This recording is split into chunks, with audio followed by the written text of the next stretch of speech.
Орой минь үзэгчдээ цензургүй яриа нэвтрүүлгийн энэ удаагийн дугаар та бүхэнд хүрэхэд бэлэн боллоо. Манай өнөөдрийн зочноор Чингис хаан дэлхийн академийн ерөнхийлөгч, Чингис хааны угсаа залгамжлагч Хунтайж Давааням оролцож байна. Танд орой минь төргийе. За гэлээ. За бидний урилгыг хүлээн авч цаг зав гарган энэ студид ирсэн танд юуны өмнө талархъя. За тэгээд хоёулаа яриагаа ер нь таныг бол одоо Чингис хааны залгамжлагч Хунтайж Давааням, Чингис хааны дэлхийн академийн ерөнхийлөгч гэдгээр чинь бол олон түмэн мэднэ. Тэгэхээр та одоо өөрийгөө яг Чингис хааны алтан уургийн удам Хунтайж гэдгийг яг хизэнээс мэдсэн бэ? За энэ ер нь манай Чингис хааны одоо алтан уургийнхан бол өөрсдийгөө одоо төрхөөсөө тийм үү? Төрхөөсөө мэднэ. Нэг. Хоёрдугаарт бол юу гэхээр зэрэг бүр үе уламжилсан одоо энэ алтан уургийнхны одоо бодлого сургууль байдаг. Бүр сургууль одоо бодлого. За энэ бодлого сургууль гэдэг юм маань бол юу гэхээр зэрэг одоо Чингис хаан тэргүүтээ манай монголчууд 13 дугаар зуунд тэр хөндөрлөлтний соёл иргэншлийг одоо яах гэж өөрчилсөн. За бүр наривчлаад үзэх юм бол ер нь мөнх тэнгэрийн хүчинд ор гэж ер нь юу гэсэн үг вэ? Дэлхийн соёл иргэншил буухаараа яаж буудгийг гэх мэт. За жишээлбэл одоо хөндөрлөлтний соёл иргэншлийг анх одоо боолчлоос чөлөөлөх хөдөлгөөнийг эхлүүлсэн шүү дээ монголчууд. За энэс эхлээд боолчлоос дэлхий хизээ чөлөөлөгдөв гэж. Тэгээ 1960 он. За ингэхээр 1960 онд түүгээрч барахгүй дэлхийн хамгийн одоо өнөөдрийн хөгжилтэй соёлтой гэж байгаа улс орнууд Африкт боол эзэмшижсэн. За гэтэл тэр одоо Чингис хаан тэргүүтээ манай монголчууд хөндөрлөлтөнд боолчлыг мөнх тэнгэрийн хүчинд ор тийм ээ боолчлыг чөлөөлөх тэр үйл ажиллагааг амжилттай явуулж байсан тэр цаг мөчөөс одоогийн энэ хөндөрлөлтний урдаа барьж байгаа энэ соёлт сэтгэлгээ хэр зэрэг хоцрогдолтой байна вэ гэж. Тэгэхээр та тэр үйлдэлд ер нь алтан уургийнхан бол өөрсдийгөө мэддэг, төрхөөсөө мэддэг гэж тэр одоо яаж мэдэх вэ? Мэдлгүй яа. Одоо жишээлбэл би ааваа мэднэ шүү дээ. Манай өөрийнх аавыг мэднэ. Өвөө ааваа мэднэ. Тэ? Ингээд одоо бүх одоо түүхийн дуршид хэрэгжүүлж исэн тийм ээ тэр онол бодлого одоо бүх юмнууд чинь яг одоо гарцаа байхгүй ингээл одоо залгамжлаа. Ургийн бичиг хөтлөөд ирдэг гэсэн үг. Ер нь ургийн бичиг хөтлөхөөсөө гадна ерөөсөө одоо хамгийн чухал юм бол хөндөрлөлтөнд оюун ухаан шүү дээ. Тэ оюун ухаан. Оюун ухаан дотроо бол дэлхийн нийт бол одоо дэлхийн сонгодог философи гэж үздэг тийм ээ. Хамгийн одоо сар болсон. За тэгэхээр Чингис хааны одоо гүн ухаан гэдэг энэ алтан уургийн бодлого гэдэг энэ юм чинь бол юу гэхээр зэрэг ингэж бүр одоо сургууль школ бүр одоо маш одоо өндөр хэмжээний одоо сонгодог тийм сургууль школын ийм байдлаар хийж байгаа. Жишээлбэл өнөөдөр зөвхөн улс төр тэгээд үзэгдэл дэлхий дээр одоо полити гэж улс төрийн дэглэм байна. Энэ улс төрийн полити дэглэмийн сонгодог загвар бол Ром, Византин, Чингис хаан дэх Монгол улс, Эртний Грекэд байсан гэж. Энэ дөрв дотроос сонголтоо хийж байгаа. Сонголтоо гэхэд Чингис хаан дэх Монгол улсынхаас полити төрийн одоо сонгомол одоо зарчмуудын 60% нь авч байгаа. Тэгэхээр хөндөрлөлтний соёлд хүртэл энэ яаж яах вэ гэхээр ийм нарийн одоо гараад ирсэн. Ингээ хүлэн зөвшөөрөгдсөн юм зүйл байхгүй. Тэгэхээр ер нь байна штэ. Алтан уургийн анхнагаас одоо салгасан, устгасан явдал бол тийм ээ алтан уургийнхныг одоо устгасан тэр явдал бол ерөөсөө Монголыг колон улс сэтгэлгээний хувьд одоо колон улс болохын тулд аав ээжийг шүтдэг байхгүй юу? Алтан уургийнхан чинь наазах нь аав ээжээ шүтнэ. Тэгэхээр зэрэг нөгөө аав ээжээ шүтдэг алтан уургийнхан байхаар нөгөө коммунизм чинь орж ирээд шүтэгдэхгүй шүү дээ. Тэрийг хинч тоохгүй шүү дээ. Тийм учраас аав ээжээ шүтдэг алтан уургийнхныг устгаж яаж алтан уургийнхныгаа дагдаг Монголын ард түмнийг тийм ээ одоо тэр эцэг эхээ шүтдэг байдлын таслан зогсоолгоод ингээд коммунизм чи орж ирж өөрөө шүтдэг. Коммунизмын он жилүүд жишээ нь танаа удмынхан энэ өв уламжлалаа яаж хадгалж ирсэн? Тэр үед ч юм бол одоо Чингис хааны нэрийг хэлэхэд хориотой байлаа шүү дээ. Тийм шүү дээ. Бид түүхэн туршилж ирсэн. Жишээлбэл за би өөрийнхөө тухай бол одоо ярих та ойлгомжтой. одоо манай 1990-ад оны үед одоо ардчил зүтгэсэн нөхдүүд өнөөдөр төр болж байна. Би ардчилсан соёлын хөдөлгөөнд анх одоо зүтгэж ардчилсан холбоотой хамгийн анхны Та социал демократаас нэр дэвшчихлөө. би социал демократ намаас хизээш нэр дэвшиж байгаагүй. Би ардчилсан соёлын хөдөлгөөний удирдагчийн бүлээн гишүүн байсан. Тий. Миний нар цах ардчилсан соёлын хөдөлгөөн тэр одоо энэ социал демократ нам энэ чинь одоо байгуулсан. Өөрөөр хэлбэл 1978 онд 78 онд бүр одоо 90 он бол хаав байсан байж шүү дээ. 78 онд миний нах цах Оршихын Цэдэнд орж идэг хүн хүзүүн сандалтаанд хүүрний жилх үг гэдэг нэртэй 6 бот ном бичиж 3 дэлхийн түүхийн ном бот 3 нь бол одоо Монголын түүхийн юм байна. Жишээлбэл. За ингээд энэ дээр яасан гэхээр зэрэг Монгол бол яаж одоо Орсын колони болсон бэ гэдгийг зөвлөлт толгойд улсын колони болсон бэ гэдгийг одоо бичсэн. Тэгээд одоо сүүлд нь бол 78 онд одоо баривчлагдаад эхлээд хятадын тагнуул гэж үтгэдэж баривчлагдаад ингээд сүүлд нь тэрийг нотолж чадахгүй болохоор одоо тэрийг эсэргүүцэл зарлаад 54 хоног одоо ганц удагт улсын хөлсөлн зарлаад тэгээд тэр нь бүр одоо нотлогдоогүй ингээд одоо зүтгэсээр хагаад ингээд майнтэд одоо жишээлбэл алдартай эренчний чойном биш үү? Чойном манай Цэдэнд орж явах хоёр төрийн эсрэг онцгой аюултай гэмтэрэгтэн гэж тэр үед 2хан хүн одоо тийм ял авсан. Одоо сошиализм он жилүүдэд төрийн эсрэг онцгой аюултай гэмтэрэгтэн гэдэг ийм одоо цолыг бол одоо юу гэмтэргийг бол цагаат тасал да. Хэдэн он цагаатсан?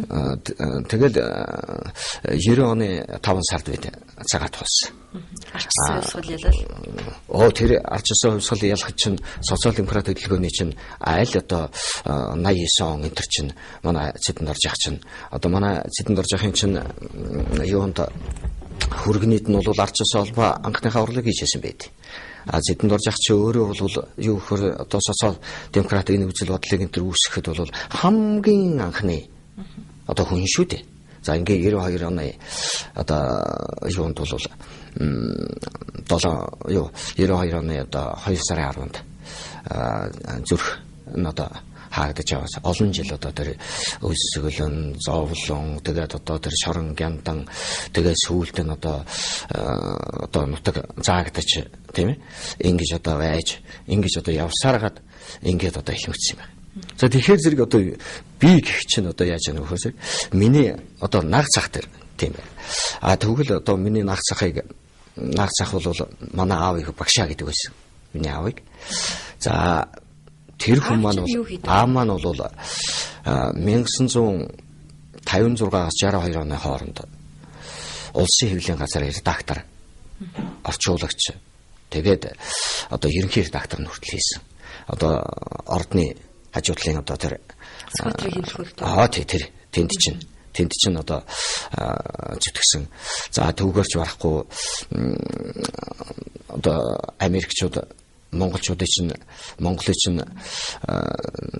юунд одоо нүүбд исвэлэхгүй байлаа шүү дээ. Тэр үед бол одоо юу гэж хэлж байсан гэхээр зөвхөн одоо коммунизмын школтой одоо коммунизмын одоо үзэл сурталаас өөр мэдэхгүй бүгд найрамд Монгол ард улс гэж нэр зөвж байгаа. Одоогийн одоо юу болол тэр одоо Орсын колони улсыг бол исвэлэхгүй. Чингисийн Монголыг исвэлнэ гэдэг асуудал тавьж ирсэн шүү дээ. За тэр одоо үед бол яасан гэхээр зэрэг одоо манай одоо аав энтертэй Америкийн одоо алдарт эрдэмтэд энэ энд хурж ирж одоо тэр Нью-Йорк Таймс-ын Вашингтон Пост-ын энтрээс сурвалжлагч одоо Харрисон Солсбери одоо алдарт эрдэмтэн Роберт Рупен энтергээд одоо хүмүүс ирж уулж ирсэн байдаг тийм. Тэгээд тэр хүмүүсийн энтрээс бол юу гэсэн гэхээр зэрэг одоо энэс нь үндэслээд манай аав жишээлбэл одоо ямар асуудал дэвшүүл тавьсан гэхээр зэрэг Монголыг бол дэлхийн сонгодог одоо сэтгэгчдийн бүтээлтэй Монголынхаа одоо ард түмнийг танилцуулна гэж ингэж яасан гэхээр зэрэг энэ одоо уриалгыг одоо ерөнхий редактор энэ төр байхдаа энэ уриалгыг одоо гаргаад дашин дамбуу тэрийг одоо дэмжиж ингээд ширэн дуугаа төмөр очруугаа энэ төргээд энэ улсууд бол дэмжсэн байдаг. Ингээд тэднүүсийн дэмжлэгтэйгээр яасан гэхээр одоо зүтгэж тэр орчуулга одоо юмнуудыг хийж ингэж яасан. Оросын талаас бол одоо маш олон том одоо шахалтууд байдаг. Би аваараа бол бахархдаг. Монголын ард түмэн бол одоо ялангуяа миний үеийнхэн, миний одоо дээдлийн үеийн одоо улсууд энэ төр бол Шик Лондон Жюль Верн, Шекспир, Орос хүртэл Чехов уншиж чаддаг, Вернадскийг бол бүр хайдсан байсан. Тийм одоо цаг үеүүдэд бол монголчууд одоо уншсан. Миний аавын буйнд тийм манай одоо монголчууд уншсан. Манай аав тэр саналуудлаа хэлэх дашин дамбаа дэмжиж төв араагаар батлуулад ингээд яасан гэхээр зэрэг одоо энэ одоо талаасаа ингэж 1961 он хүртэл одоо ингэж зүтгэж тэгээд одоо нүүбд хүртэл одоо энэ талаараа тайлан тавьж ингэж хийсэн байдаг. Та ямар сургуульд төгссөн бэ? Би миний одоо сурвалжид хишг бол одоо Чингис хааны Алтан уургийн бодлого ба шүү дээ. За энийг бол Тулуун удмынхан барьж ирсэн. Тулуун удмынхан гэдэг бол Монгол тий. Чингис хааны отхон хүү тийм ээ. Тий, отхон хүү бол. Тулуун удмынхан бол одоо жишээлбэл 1227 онд Чингис хаан одоо тэнгэрт гарахдаа гэрээс зарлиг ба шүү дээ. Тэр 5 удаагийн 5 өнгийн хүн цовлон амсаж эмээлэг хийсэндээ авсан. Тэр хүнд одоо цаг үед би эргэж ирнэ гэж. Миний хэрхэн эргэж ирэхийг Тулуун удам мэддэг гэж. Тэгэхээр зэрэг Тулуун удмынхан бол тэр 1215 онд ч гэсэн тэр хаадын ордонтой 2 сургууль байл шүү дээ. Нэг сургууль нь бол одоо хаан хүүгүүдийн сургууль. Нөгөөх нь болохоор төрийн хаан байсан тэр сургууль. Төрийн хүүгүүдийн сургууль гэж. Хааны ордонд манай одоо яг одоо хааны ордоныг одоо дагалдаж ингэж одоо байсан. Хааны ордон яг хаана байсан? Хааны ордон бол одоо анхны ордон бол одоо энэ авраг одоо юу хинти энэ орчинд байгаа шүү дээ тийм ээ. За тэгээ сүүлд нь бол энэ юунд хар хоринд. Одоо яг байгаа юу танд? Тойр нь бий юу? За одоо хааны ордны одоо тойр юмыг бол одоо хятадууд 3 удаа энэ одоо устгасан байгаа шүү дээ хар хоринд. Тэ. Ер нь одоо манайхан бол түүхийн талаар бол их мярахан байгаа л да. Тэ. Манай одоо монголчуудын хувьд бол дандаа одоо эсрэг сүрэг дандаа Монголын одоо түүхэн татаархсан, монголчууд татаархсан, монголчуудыг дорд үзсэн. Тийм хүмүүсийн одоо ойлголтоор бичигдсэн түүхэл уншаад байгаа бид. Үр хангаа явахдаа тэнд зүгээр нөгөө японочдын хийсэн судалгаагаар бол тэр нөгөө 108 сурганы дор одоо хааны ордон байж болох талтай гэсэн тийм нэг таамаглал төвшүүлсэн байсан л та. Юундар бол ер нь үнний хувьтай шүү дээ. Үнний хувьтайгаар барахгүй шүү дээ. Тэ. Энэ бүр одоо эртний дэлхийн өчнөө хүмүүс энэ талаар чинь одоо хар хөрөнд Монголын нийслэл байсан тухай. Тэ. Ер нь бол нэрийн ч одоо манайхан хэлж мэдэхгүй байгаа шүү дээ. Хар хорин болгоцсон. 20 айлтай байсан юм шиг. Тэ. Тэгээд Оросуудын одоо юугаар тий. Одоо Оросоор биднээс одоо хар хорин гэж өчгөө, хар хором гэж өчгөө гэдгээ заалахгүй шүү дээ. Ер нь одоо монголчууд бол юу гэхээр зэрэг одоо жишээ нь Алтан уургийнхны одоо бодлого дотор хар хөрмийн хар хэрэмд гэж тэгж зарлигдав гэж. Ийм байдаг. Тэгэхээр хар хөрмийн хар хэрэмд гэж байна. Хар хөрм гэдэг бол нийслэл хотоо гэдэг байж. Хар хэрэм гэдэг маань одоо Москва гэж хэлээд нөгөө Кремль гэдэг шиг тийм ээ. Тий. Хар хэрэмд гэж. Тийм ээ. Ингэж одоо хэлж байна. Зүгээр хар хөрм гэвэл зүг байна. Тэгэхээр ер нь ба штэ. Эртний одоо Монголын ба штэ. Чингис хаан хүртэл одоо хэлжсэн үг байгаа тийм ээ. Тэр одоо өтгийн үе гэж. Өтгийн үед мөнх тэнгэрийн хүчинд ивэгдсэн гэж. Монголчуудыг. За тэгээд тэр өтгийн үеэс хойш одоо монголчууд чинь одоо анхны одоо тэр дөрвөн овгийн одоо дотор жишээлбэл бид гэдэг овгт одоо нэр өгсөн байгаа штэ. Бид гэж нэр өгсөн байна. Тэр овгийнханд жишээлбэл одоо тэр тийм ээ улсыг яаж бүрэн байгуулдаг. Хоёулаа тэрийг яаж авч явах гэж. Тэгэхээр энэтэй уялдуулаад би энэтэй уялдуулаад одоо би бас тэрнээс чи яриа л да. Тэгэхээр зэрэг яг тэрнтэй уялдуулаад явах зэрэг одоо орхны хөндий бол өтгийн үеэс өөрөөр хэлбэл 9000 гаруй жилийн өмнөөс эхлээд мөнх тэнгэрийн хүчин дор манай монголчууд яасан төр улсаа байгуулад ирсэн бүх нийслэлүүд орхны хөндөд байх юм. Тий. Тийм учраас бол хамгийн сүүлчийнх нь бол одоо хар хөрөм гарцаа байхгүй тийм ээ. Хар хөрөм бол мөн ийм байгаа. За тэгээд тэрнтэй холбоотой одоо түүх. За хоёлаа тэр тулуун удам руугаа эргэж ороод миний буцаж ирэхийг тулуун удам мэдсгүй гэж Чингис хаан хэлсэн гэж та хэлсэн шүү дээ. Хэрхэн эргэж ирэхээ тийм. Тэр одоо ямар утга учиртай хизээ ирэх ёстой вэ? За тэр нь бол юу гэхээр зэрэг одоо энэ бомбын ордонтой холбоотой. За. Тий. Бомбын ордны одоо цаг үед хүндрэлтэн даяар одоо шилжих гэж байна, тийм Энэ 12 сарын 21 нөө тий? 12 сарын 21. Аха. Тий. Энэ ер нь дэлхийд даяараа бол яг одоо тоон тэг одоо зурвас гэж ярьж байна, тийм а монголчууд бол энийг юу гэдэг гэхээр тоон гэж ярьдаг. Ер нь Монголын одоо цаг тоолол бол их нарийн штэ. Би тэр алт уургийнхаа бодлогоос яриад байгаа штэ. Тэгэхээр жишээ нь сар нь бол 12 сартай. 12 сар нь бүгдээрээ 30 хоногтой Монголоо. За тэгээд тэр дотор яадаг вөхөр зэрэг 5 тоон өдөр байдаг. Ингээ 365 болтыг. Ингээ Монголын энэ одоо цаг тоолол бол одоо огт наашаа цаашаа болдгоо янз бүрийн байдлаар одоо давхардаж тоон гардгоо тийм ээ одоо биднүүсийн төрсөн өдөр жишээлбэл өөрчлөгддөг байхгүй. За жишээлбэл яагаад юм байдгийг юм гэж мөнх тэнгэрийн хүчин дор хийсэн байдаг. Мөнх тэнгэрийн хүчин дор хийсэн байдаг. За тэр мөнх тэнгэрийн хүчин дор гэдэг нь нар сарны хэмнэл. За одоо энэ галактикийн одоо хөдөлгөөн дээр нь одоо бүр 28 нөлөөтэй од байдаг. Тэр 28 нөлөөтэй од энтерт бүгдэд нь яасан зэрэг зохицуулж исэн байдаг. Жишээлбэл одоо тооллоо яагаад Монголын цаг тооллыг би жишээ авчих тийм цаг тооллоо тийм жишээлбэл тийм ээ тэр цаг тоолол гэдэг бол огт хөдөлгөөнгүй байдаг. За яаж хөдөлгөөнгүй байдгийг гэхээр зэрэг би сая хэлчлээ тийм ээ юунуудыг одоо сар өдрүүд тийм ээ тэр юунуудыг. За жишээ өвлийн туйл гэж. Өвлийн туйл, зуны туйл гэж. Хоёр туйл, хоёр тэнцэл дээр бат барьж хийсэн. Хөдөлгөөнгүй барьж хийсэн. Яг мөнгө тэнхрийг өвчийг тэр яаж маш нарийн одоо буулгаад тэрнээс биш хүний зохиогоо цааш нааш нь болгоод тийм ээ өдрийг ингээд 12 сарын 21-ний тухай их л шүүгэн гарч байна л да. За одоо зарим нь бол дэлхий сөнөнө гэн. Зарим нь яахчгүй энэ бол шинжлэх ухааны академиас бол одоо орон судлалын төвөөс бол юуж болохгүй яахчгүй жирийн өдрөө гэдэг. За Орифлеймийн оюун гэрэл болохоор дэлхий сөннөө Монгол үлднэ гэсэн юм лекц уншсан. За зарим нь одоо тэр төвдийн ламнар болохоор тэг зөрүүс рүү шилжиж нэ. Энэ бол зүгээр одоо дэлхийн ертөнцийн жоохон хөрвөөж өөрчлөгдөн 4 өдөр харанхуй болно ч гэдэг юм уу. Тэг ингээд байгаа. Яг юу болох вэ таныхаар бол? Тэр одоо манай үзэгч. Тэгэхээр энэ үнд бол яг энэ үнийг бол манай монголчууд бол бомбын ордон гэж. Бомбын ордон өөрөөр хэлбэл хумхын ордон шилжиж байна гэж. Энэ нь бол юу гэхээр зэрэг хүний нэг үе одоо жишээлбэл бидний одоо хүний үеийг бол Homo sapiens гэж нэрлэж байгаа. Тэгвэл хүний нэг үе хэд үргэлжилдэг вэ гэхээр эртний маягийнхан бол 26,000 орчим жил гэж. Манай монголчууд болохоор зэрэг 27,360 жил гэж. Ингэж нарийн тооцсон байдаг. За тэгэхээр зэрэг энэтэй холбогдуулаад өгөөцгөр хүний тэр үеийн хүний алт уургийн бодлоготой.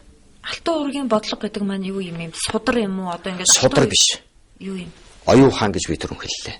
Зүгээр ингээд уламжлалт. Өвлүүлээд аман зохиолч. Хэрвээ ном болгоод ингээд аваад ирвэл нөгөө одоо Монголын нууц лавчааг тэрэмдээд одоо янз бүр болгочдөг. Одоо хүртэл тийм ээ. Хэрвээ ном болгоод тэрийг одоо авч явдаг бол тийм ээ. Одоо хамгийн сүүлд гарсан би Монголын нууц лавчааг хэлье. Монголчуудын овгийг жишээлбэл тийм ээ. Дуртаагаараа одоо гуйлаад бичдэг байхгүй юу? Эсрэг одоо талын нөхдүүд гарч ирээд дуртаагаараа хийдэг байхгүй. За тийм учраас манай монголчууд яадаг вөхөр зэрэг хүнийг ерөөсөө амьд ном болгодог байхгүй. Удамшлын ген гэдэг чинь тэгж шилжүүлдэг. Аман зохиолшгол ингээд шилжүүлээд орон зайд тийм ээ. Одоо материйг тийм ээ. Материйг одоо жишээлбэл энэ малгайг ийш нэгэ шилжүүлээ тавьлаа. Материйг матери хэлбэрээр нь орон зайд шилжүүл болж байна. Болж байна. Тэгвэл энэ малгайг яах вэ? Оюун санаа болгоод оюун санаанд л шингээж өгнө. Орон зай шилжүүлж болдог. Энд хамгийн яах вэ? Хамгийн гүн бат. Хамгийн одоо алтан үеийн ургийн бодлого одоо зөвхөн танд л байна гэсэн үг үү? Таны оюун ухаанд л байна гэсэн үг үү? Би энэ алтан ургийн бодлогыг өшөө бас хүмүүст байгаа байх гэж бодсон. Жишээлбэл яагаад би ингэж боддгийг гэхээр зэрэг Монголын одоо устгагдсан 13,475 одоо Монголын урагч нар. Хэд гин 13,000. За Монголын одоо урагч коммунистууд Оросын одоо коммунистуудтай нийлж ингээд одоо хувьсгал хийж байгаа нэг ч тийм ээ. Ингээд одоо устгасан байдаг. Аймаг л устгасан. Тэр их хэлмэгдүүлэлт гэдэг чинь ерөөсөө алтан уургийнхны эсрэг хэлмэгдүүлэлт юм шүү дээ. Ерөөсөө шууд дээ. Тэгээд яасан гэхээр 12 төрлөөр устгасан байдаг. За тэр дотор 13,475 Чингис хааны алтан уургийн хүнийг гэр бүлийнх нь хамт, өр хүүхдийнх нь хамт аймаглан хядаж устгасан. За тэр дотроос Тэр нэр ус нь бүр тодорхой юу? өөр нэр одоо 205 ноён. 205 ноён. 13270 тайж байдаг. За ноён бол 5 зэрэг тийм үү? Тайж бас 5 зэрэг. За ингээд ийм хүмүүсийг жишээлбэл устгасан байдаг. Бодлогоор. Тий. За энийг бол би 1991 оны 11 сарын 1-ний өдөр нүүбд албан ёсоор бүх тэр Монголын одоо бүх юмнуудыг устгасан энэ асуудлыг тийм ээ. За жишээлбэл 446,250 км квадрат газар нутаг бас алга болсон байдаг. За ийм учраас энэ хоёрын бол үнийг оруулаагүй. За зүгээр тоог нь тавиад бусад хохирлын бол одоо тооцоог нь гаргаад ингээд 392 тэрбум ам доллартай тэнцэх хэмжээний ийм их том хохирлыг одоо Монголд учруулсан гэдэг энэ асуудлыг би нүүбд албан ёсоор бүртгүүлж асан юм л дээ. Тэгээ эн чинь ямар юмнаас одоо харж яана вэхээр одоо тэр алт уургийнхаа бодлогын дагуу эн чинь Монгол улсад юу байсан? Хизээ юу байсан? Би жишээлбэл 1920 онд төрөөгүй байж болно тийм үү? Гэхдээ яаж яана? Монголчууд бол хизээч яах вэ? Төмөн жилийн өмнөх түүхээ алт уургийнхан бол хизээч мартахгүй. Хинч дараагийн хинч төрөөд одоо гарч ирсэн. Хизээч яах вэ? Коммунизм татаж оюун санаагаа одоо яг ганцхан танай удмал үлдсэн гэсэн үг үү? Одоо Чингис хааны алтан уургаас өөр хүн байна уу? Танай байх ёстой. Байх ёстой. Дэлхийн нийтээр энэ алтан уургийнхны бол одоо судалгааг өнгөрсөн хугацаанд бол нийтдээ Чингис хааны гүн ухааныг нээгээд хүн төрөлхтөнд түлээн зөвшөөрүүлээд патентийг аваад патент авагдсан шүү дээ. Тэ. Ингээд аваад тэр хунтайжин цол энэ гэдэг чинь энэ патентийг авч Чингис хааны тэр өв соёлыг дэлхийн том өв соёлыг юу хийсэн хүн одоо өвлөх ёстой юм гэж. Тэ. За ингээд яасан гэхээр патентийг албан ёсоор зарлаад тэ бүр дэлхийн сонгуульд философийн иж хүртлээр зарлаад дэлхийн хэвлэл мэдээллүүдээр зарлаад ингээд яасан бүх юм одоо баталгаажуулсан байна. Дэлхийд зарлах ёстой зүйл нь дэлхийд зарлах ёстой гэдэг нь бол юу гэхээр одоо энэ Sequel Weekly сэтгүүлээр жишээлбэл зарласан. Монголдо бол бид тийм ээ Монголдо бол Улаанбаатар сониноор одоо зарласан. 1997 оны 2 сарын 7-ны өдөр манай одоо Өржингийн Хүрлбаатар нийтдээ одоо 64 нүрээр Улаанбаатар сонин манай Монголын хамгийн анхны сонин. Алтан уургийн бодлого. Тий. Тэрийг 64 нүрээр хийсэн гэсэн. Хаан философи гэдэг тийм ээ дэлхийн ертөнцийг гайхамшиг мөн гэдэг нэрээр тэрийг ямар нэрээр нийтлүүлэх нь зохиогч нэр. Миний патент байхгүй. За тийм тэг зарласан.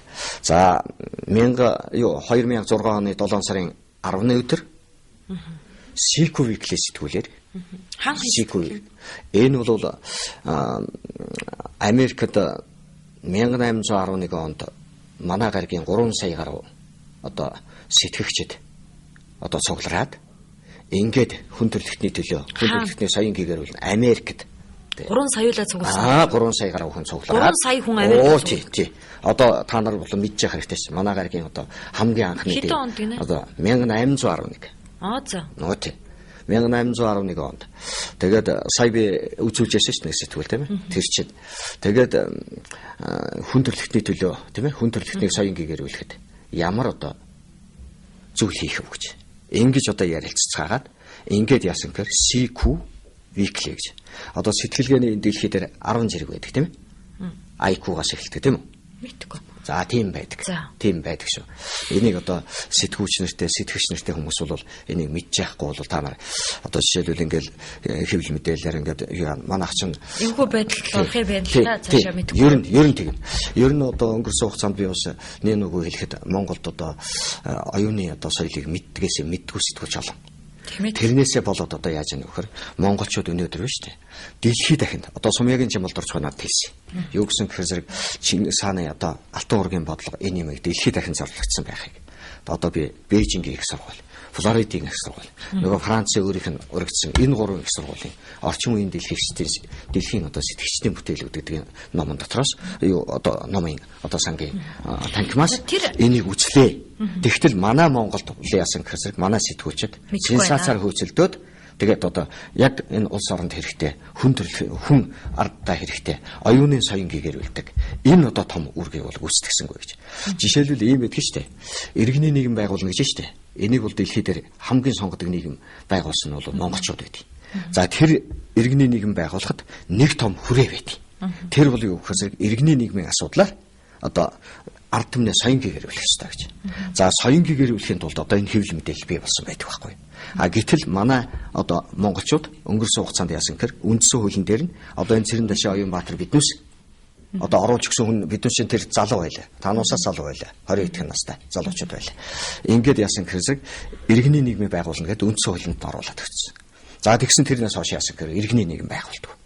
За ингэ яваад байсан. Сая 2008 онд ерөнхийлөгчийг тэр иргэний танхим байгуулах үед нь би орж одоо иргэний нийгэм байгуулах гэсэн чи яасан бэ гэж. За иргэний нийгмийг яаж байгуулдаг юм гэхээр одоо жишээлбэл оюуны салбарт одоо яаж байгуулдаг юм бэ гэхээр хүмүүсийн соён гэгэрүүлэх ёстой. Иргэний нийгмээр. Тэгтэл яасан гэхээр соён гэгэрүүлэх байц. За энэ бол юу гэхээр хэвлэл мэдээлэл яасан байна. Энэ түүхэн үр дүн соён гэгэрүүлэх нь бол одоо таны зиндааны хүмүүсийн асуудал биш үү? Бид бол сэтгүүлч таныг одоо ингээ өрөөд за тэгэхээр одоо ард түмэнд мэдээлэл өгөх шүү дээ. За энэ зөв. Тэгэхээр бид бол соён гэгэрүүлж ингэж ойлгодог сэтгүүлч цаан чинь ховор байна. Ховорхон байна. Тий. За юу гэхээр зэрэг одоо биднээс бол яаж байгаа вэ гэхээр бид бүх юмдаа мөнгө төлдөг. А бидэнд хэвлэл мэдээлэлээр одоо жишээлбэл ард түмэнд одоо мэдээлэх гэж байгаа учраас таны энэ хэлж байгаа үг тэд нь одоо сая долларын үнэтэй гэдэг юм уу тийм ээ тэгж хэлээд тэгээд биднүүсийг яаж яах вэ хэвлэл мэдээлэл энэ одоо нээлт бүтээлээ зарлж байгаагийн төлөө тийм ээ зарлж байгаагийн төлөө мөнгө өгдөг төрж байхгүй харин үзий ядна нөгөө хэвлэл мэдээллийн Монголын удирдагч нар ойлголтгүй. Яагаад би яагаад гэж хэлээ өдөр бодлоо. За яагаад гэж хэлээ. Чингис хааны ганц одоо залгамжлагч хунтайч хүн байна. Танд энэ төр ямар хүндэтгэл үзүүлсэн? За би энэ дээрээс үзье, тийм ээ.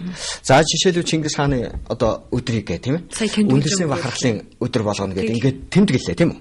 За тэр үний өдөр мөн бишийн тухайн асуудлыг бол одоо биднээс тийм ээ би бол хэлсэн тэр үед нь. Юу гэсэн гэхээр зэрэг өшөө боловсронгуй болно үз өшөө өдрөө олно үз тэгээд юм мэддэг хүмүүсээс асууж бай гэж. Ямар ч байсан өдөртөө болсон. За ямар ч байсан өдөртөө боллоо гэж. Гэхдээ яг тэр өдрөө яасан гэхээр гарсан Монголын нууц товчоо гэдэг бүтээл байна. За тэр өдөр ингээд одоо юу яажээ Монголын нууц товчооны одоо жинхэнэ одоо их мэхэн тэргээ нэлсэн ингээд гарсан байна. Тэгээд тэр бол яасан гэхээр нэгдүгээр ерөнхийлөгчөөр гарын үсэг зурулсан байна. Одоогийн ерөнхийлөгчөөр. Тий. Тэгээд одоо мэдчилгээ дэвшүүлүүлээд гарын үсэг зурулсан байна. Энд чинь Монгол одоо тэр чигээр хүлээж авчихсан гэсэн үг шүү дээ. Ерөнхийлөгч бол одоо Монголын ард түмнийг төлөөлөх гэж шүү дээ, тийм ээ. За тэгтэл тэрүүн дээр одоо ямар юм арсан байна вэ гэхээр энэ нэгдүгээр бүлгийн нэгдүгээр нэг гэсэн одоо тийм өгүүлбэр байна. За. Тий. Нэг одоо Катрин байна. Тэрүүн дээр юу гэсэн гэхээр бүртөө чон бүлгөө гэж. Нөгөө Чингис хааны язгуур дээд тэнгэрээс ядарсан бүртөө чин гэж чинуа гэж хэлдэг байхгүй чин гэж. За чин гэдэг нь юу гэсэн үг вэхээр эзэн гэсэн үг байхгүй. Тэр өтгийн үед мал өгөөд мөнгө тэнгэрийн хүчинд ивэгдэхэд мал өгөөд энд мал үлчиж явна эзэн загаад чин гэж. Ингээ малчин болов малын эзэн энэ байна гэж шүү дээ. Адуу үлчиж чинь эзэн загаад чин гэж. Одоо ч гэсэн биднээс хэрглэж байгаа. Сэтгүүлч гэдэг нь чинь чэ үсгч нь юу? Тэр эзэн сэтгүүлийн сэтгэгч тийм ээ сэтгэлгээний эзэн гэсэн үг. За бүжиг чин гэж байна тийм. Барилга чин гэж байна. Энэ одоо юу гэсэн үг вэ? Барилгын эзэн тийм бүжгийн эзэн. Чин гэж байх хэрэгтэй. Бүртөө чин байхгүй. Тийм учраас одоо биднээс чонгис гэж ярьдаг шүү Чингис хааны гэж хэлвэл тийм үү? Тэ Чингис гэж ярьж байгаа. Тэгвэл эн чинь одоо яасан гэхээр тэр чин гэж. Эний чинь яасан одоо баримтыг чин гэж хэлсэн. Тэрийг яасан гэхээр чон гэж бичсэн байна. Энэ одоо юу гэсэн үг вэ гэж. Зүгээр буруу бичиж байгаа юм биш. Энэний цаана яагаад нэгдүгээрт монголчуудыг яагаад эзэн биш болгож байгаа юм? Тийм ээ? Эзэн заяатай тийм ээ? Монголчууд боол заяагүй эзэн заяатай. Тийм ч учраас хүн төрөлхтөнд яасан гэхээр товчон дээр чоног явуулчихсан байдаг үстэй. Үгүй. Тэгж бичээгүй. Тэгсэн чи одоо саяын одоо гарсан дээр яасан гэхээр чоног гэж бичсэн байгаа байхгүй. Хин тэрийг солио. За тэр юмныг харин ерөнхийлөгчөөр гарын үсэг зурулсан байна. Тэгээ орчлын нь бол Ахтем Цэрэн Содно гэдэг хүн бичсэн байна. Тэгээ хамгийн ард талд тэр жинхэнэ ихийг боловсруулсан хүн гэдгсэн тэр дотор бол одоо жишээлбэл манай нутгийн миний одоо их ойр дотн одоо харилцаж явдаг Төмөн Хөдөлмөрийн Баатар Төмөн баярын Хөдөлмөрийн Баатар багш байдаг шүү дээ. Төмөн баярын Дас Сэдэнгой гэж. Одоо нүд ажилласан нэг жил гарсан л болж байна л да жил орчим л болж байна. Тэгээ тэр Дас Сэдэнгой энтрийн нэрийг бичсэн байх юм. За тэгтэл тэр ассистент гонтер бол хизээч одоо тэр монгол хэлэнд бол тийм одоо чин гэдгийг чон гэж андууртлаа бичихгүй л дээ. Энд ч одоо бас алдарт сэргийг амьдсан гонтер шиг албаар өчөө би бол за тэгээд техникийн хэлбэр одоо юу гэсэн гэхээр зэрэг дээр нь юуны асуудлыг тавьсан байна. Одоо мөнхөн үсэг компанид одоо энийг одоо патентлол өгч гэж. Энийг одоо ингэж одоо болдго юм уу тий төр засаг нь одоо ингээл эсвэл одоо Чингис хаан гэдэг нэрийг авна гэж ингэж одоо даквадл тэгэл одоо булаач аваад булаацалдаал. Бацандан их хурлын гишүүн Бацандан энэ бас баруун зүүнний боловсралтай сайн залуу гэж би боддгийг. Тий Монголд одоо байх хэвээр. Тэгээд энэ хүүхэд бас юм хийчихээн л да. Тэгээд тэр ерөнхийлөгчийн зөвлөх гэсэн хүнээс хинглээд одоо тэр хүнээс бол асуусан юм билээ. Тэ одоо энэ Чингис хааныг залгамжлагч хунтаачтай болсон шүү дээ манай Монгол тийм ээ. Ийм учраас энэ хүнээс бас одоо асуух ёстой шүү дээ гэж. Тэгсэн чи юу гэсэн гэхээр асуух шаардлагагүй гэж хэлсэн гэж. Одоо энэ хачин юм ба шүү дээ. Одоо тэгэл одоо Чингис хааны нэрийг төр эзэмшин гээл одоо даквад байдаг. Тэгээд төр яаж эзэмшив гэхээр одоо хувьсгалын үед тийм ээ хувьсгалын дараагийн үед төр яаж эзэмшсэн бэ гэхээр намт төр бол яасан гэхээр одоо тэр судалгаа шинжилгээг гаргаж ирж байгаад алтан уургийнхныг устгаад зүгтгээ тийм ээ. Ингэж одоо эзэмсэн. Алан хядаж тийм харийнхантай нийлж тийм ингэж одоо эх орноосоо урагчд одоо төр улсыг одоо ингэж яасан. Дараа нь одоо нэрийг хэрэглэхдээ одоо жишээлбэл арх гэдэг одоо яасан. Одоо жишээлбэл апу буруутаа биш шүү дээ. Апу буруутаа биш байхгүй. Тэрийг яасан гэхээр энэ төр өөртөө эзэмшил авахаараа зэрэг ингээл тэгэл одоо скетнүүдийг юм хэлэх гэхээр зэрэг чи үндсийн үзэл гаргалаа чи мэдэм хэрэглээ гэл ингээл дарж яадаг. За тэгэл бусад улс орлууд болохоор зэрэг одоо Чингис хааны нэрийг одоо дуртаадаа хэрэглэж яадаг. Тэр бусад улсын дуртаа хэрэглэж яхад төр нь юу ч хэлж чаддаггүй. Та яагаад эзэмших вэ? Хэрвээ та үнэхээр алтан уургийн хүн юм бол өвөөгийнхөө нэрийг таал эзэмших ёстой биш. Дэлхий дахинд шүү дээ. Би энийг мэддэг учраас. Би эднүүсээс ямар ч байсан овоо хэдэн жилийн өмнө сэтгэлгээтэй юм байна. Овоо хэдэн жилийн өмнө бас дэлхийн соёлтойгоо нийцдэг юм байна. За ингээд яасан гэхээр зэрэг миний бие 2006 оны 7 сарын 10-наас хойш Чингис хааны нэртэй холбоотой, Чингис хаантай холбоотой бүх зүйлүүдийг яасан байна. Өөр дээрээ патентлсан байна. Энийг хүндрэлтэн тэгсэн. Энийг хүндрэлтэн яасан гэхээр саяын тэр ертөнц дахны их хаадын өргөөдүүд шүү дээ. Их Византийн, Ромын эднүүд чинь хүлээн зөвшөөрдөг. Дэлхий дахинд зарладаг хэвлэлүүд гэж байдаг. Тэр нь одоо тэр Сику Виклин тэр байна. За Америкийн одоо жишээлбэл юуны Чикагогийн одоо Де Файнл Калог гэж байна шүү дээ. Одоо сонирн байна. Тэр үнд гэхтэл би 60 гаруй удаа энэ хүндрэлтэн Чингис хааны одоо юу хаамаар хөрөг яадаг сони юм бэ даана. Тэгэхээр зэрэг энэ бүх юм чи яаж яана вэ гэхээр энэ дэлхий дахинд яаж яана патентлж байгаа. Хувь хүн патентлж байгаа. Чикагогийн сонин ч одоо миний бодлоор бол одоо манай энэ Орхон аймгийн Орхны мэдээ сонинтой адилхан биш үү? Үгүй. Өөрөө. За би өөр чинь яг энэ талаар одоо хэлье. Өнөөдөр биш үү? Өнөөдөр байна. Америкийн гэсэн юм бүхэн дэва болдог гэдэг дэлхийн гэдэг статусыг эзэмшиж явдаг. За. За энийг одоо биднээс хүссэн ч хүсээгүй бодох ёстой зүйл. За дэлхийд жишээлбэл шинжлэх ухаан гэж байна.